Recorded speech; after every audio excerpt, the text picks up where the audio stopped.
શહેરના ખટોદરા જુગાણી માતાજી મંદિરવાળા રોડ પર વકીલ અભિષેક રાજપૂત પર બે અજાણ્યાઓએ ચપ્પુથી હુમલો કર્યો હતો. હુમલામાં ગંભીર રીતે ઘવાયેલા વકીલને સારવાર માટે તાત્કાલિક હોસ્પિટલમાં ખસેડવામાં આવ્યા હતા. હુમલાની ઘટના બાદ વકીલે જાતે એક વિડીયો બનાવી સોશિયલ મીડિયામાં પોસ્ટ કર્યો હતો. આ વિડીયોમાં વકીલ અભિષેક રાજપૂતે ભાજપના કોર્પોરેટર અમિતસિંહ રાજપૂતે હુમલો કરાવ્યા હોવાનો આરોપ મૂક્યો છે. આ મામલો બહાર આવતા કોર્પોરેટર અમિતસિંહ રાજપૂતે પોતાનો બચાવ રજૂ કરતા કહ્યું હતું કે હું હુમલાના સમયે ઘરમાં પૂજા કરી રહ્યો હતો. વકીલના આરોપ પાયાવિહોણા છે.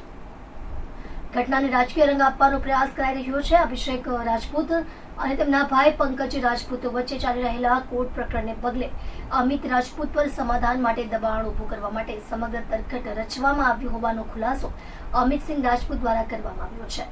પોલીસ સૂત્રોએ કહ્યું કે આ હુમલો પ્રી પ્લાન હતો. વકીલ અભિષેક રાજપૂત પર હુમલો કરનારા બંને આરોપી ગાડીમાં આવ્યા હતા અને ચપ્પુથી હુમલો કરીને ભાગી છૂટ્યા હતા. तपास शुरू कराई है. सीसीटीवी फुटेज मेळवવામાં આવ્યા છે. मेरे पे हमला हुआ है. ये सब अमित सिंह और पंकज सिंह जो मेरे बड़े भाई हैं, उनके जो जीजा और साले हैं, उनकी ये सब चाल है. और ये मेरे को चाकू मार दिया. ये पाँव पे लगा है मेरे. मैं जा रहा हूँ, हॉस्पिटल जाऊँगा. ये मुझे जानबूझ के मारा गया है. जो मेरे साथ क्लाइंट था उसको नहीं मार के मुझे मारा गया है. ये सब जानबूझ के क्लाइंट. इसमें अमित सिंह राजपूत जो कॉर्पोरेटर है, उसकी पूरी चाल है. નમસ્કાર મિત્રો, હું Amitsinh Rajput, corporator ward number 26. મિત્રો, અત્યારે કલાક દોઢ કલાક પહેલાં વિડીયો વાયરલ થયો છે, જેમાં એક શખ્સ છે અભિષેક રાજપૂત કરીને, એ મારું નામ લે છે, મારા પર આક્ષેપ કરી રહ્યો છે.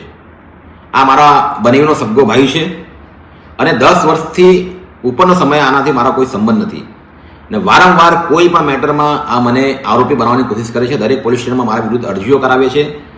આનું એક જ કામ છે, મને હેરાન અને પરેશાન કરવાનું. આ આખી ઘટનાથી મારો કોઈ દૂર દૂરથી કોઈ નાતું નથી અને આજે હું કમિશનર સાહેબને આના વિરુદ્ધમાં અરજી આપા કે કાયમ આ મને પરેશાન કરે છે અને એના પર એક્શન લેવામાં આવે. એની કોપી હું તમામ મીડિયા મિત્રોને મોકલી આપી.